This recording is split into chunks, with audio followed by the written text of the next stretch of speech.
राष्ट्रवादी काँग्रेसच्या महिला प्रदेशाध्यक्ष वैशाली नागवडे यांनी आज प्रदेश कार्यालयामध्ये अजितदादांना रक्षाबंधन अर्पण करण्याचा कार्यक्रम आयोजित केला होता।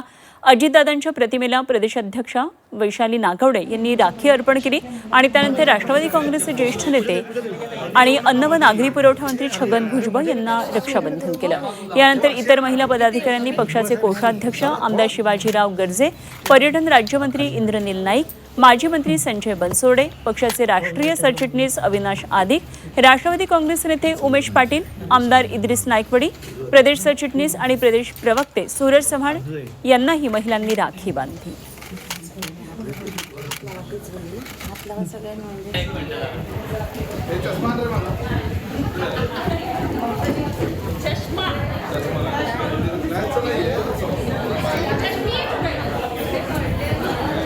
आज कानामधलं तुम्ही आम्हाला